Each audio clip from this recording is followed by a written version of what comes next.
যিটো সময়ত কংগ্ৰেছৰ বিধায়কৰ পৰা আৰম্ভ কৰি দলীয় নেতাকৰ্মীয়ে যোগদান কৰিছে ভাৰতীয় জনতা পাৰ্টিৰ সেই সময়ত অসম প্ৰদেশ কংগ্ৰেছ কমিটিৰ সভাপতি ভূপেন কুমাৰ বৰাই এবাৰ বিজেপিৰ বৰঘৰত সিন্ধি দিয়াৰ প্ৰচেষ্টা চলাইছে।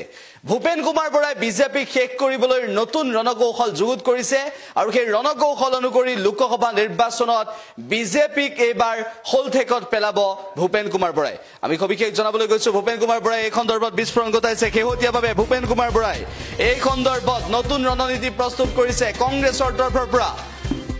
এতিয়ালৈকে কংগ্ৰেছৰ তৰফৰ পৰা বিজেপিক শেষ কৰিবৰ বাবে নতুন নতুন ৰণনীতি প্ৰস্তুত কৰিবলৈ চেষ্টা কৰাৰ সময়তেই বিৰোধীৰ মিত্ৰতাৰ নামত যিটো সময়ত এটাৰ পিছত আন এটা দল আঁতৰি গৈছে, সেই সময়ছোৱাত ভূপেন বৰাৰ সন্মুখত নতুন কৌশলৰ কথা আহি পৰিছে। উল্লেখ যে বিজেপিৰ বৰঘৰত ভূপেন বৰাই সিন্ধি দিব বুলিও একাংশই মন্তব্য কৰিছে। উল্লেখ যে এইবাৰ বিজেপিৰ নেতা, বিজেপিৰ নহয় বিজেপিৰ সহযোগী দলৰ নেতা কংগ্ৰেছৰ প্ৰতি আকৰ্ষিত হৈছে, এনেধৰণৰ ইংগিত দিছে ভূপেন কুমাৰ বৰাই।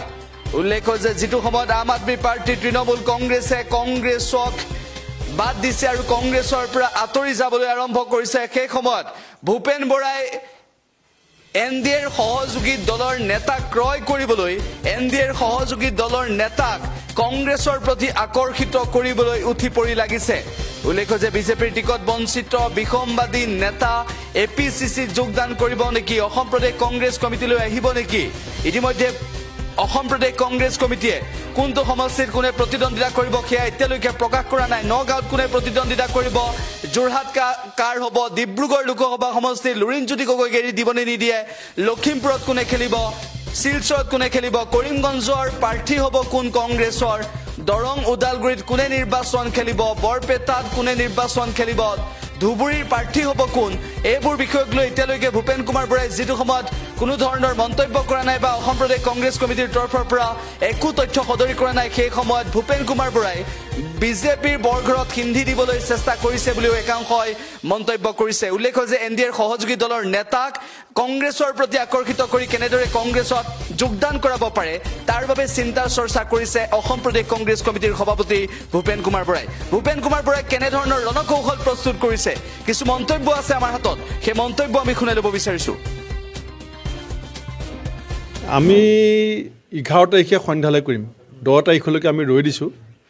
আমি ইচ্ছা কৰিলে আমি 8 তাৰিখমানো কৰিব পাৰিলোহেঁতেন, কিন্তু কালিও আমাক এটা বিশেষ ৰাজনৈতিক দলে অসমৰ আমাৰ লগত কিছু কথা বতৰা পাতিছে, যিটো কাৰণে মই এতিয়াই নামটো ক'ব বিচৰা নাই, আপোনালোকে অলপ চলপ সবেই খবৰ পায়।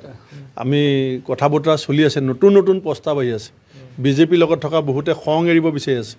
সেইকাৰণে আমি 10 তাৰিখলৈকে ৰৈ দি 11 তাৰিখে আমি চূড়ান্ত কৰিম। আৰু যিহেতু ৰাহুল গান্ধী আমি 11 তাৰিখে সন্ধ্যালৈ কৰিম, 10 তাৰিখলৈকে আমি ৰৈ দিছোঁ। আমি ইচ্ছা কৰিলে আমি 8 তাৰিখমানো কৰিব পাৰিলোহেঁতেন, কিন্তু কালিও আমাক এটা বিশেষ ৰাজনৈতিক দলে অসমৰ আমাৰ লগত কিছু কথা বতৰা পাতিছে, যিটো কাৰণে মই এতিয়াই নামটো ক'ব বিচৰা নাই, আপোনালোকে অলপ চলপ সবেই খবৰ পায়। আমি কথা বতৰা চলি আছে, নতুন নতুন প্ৰস্তাৱ আহি আছে, বিজেপিৰ লগত থকা বহুতে খং এৰিব বিচাৰি আছে। সেইকাৰণে আমি 10 তাৰিখলৈকে ৰৈ দি 11 তাৰিখে আমি চূড়ান্ত কৰিম।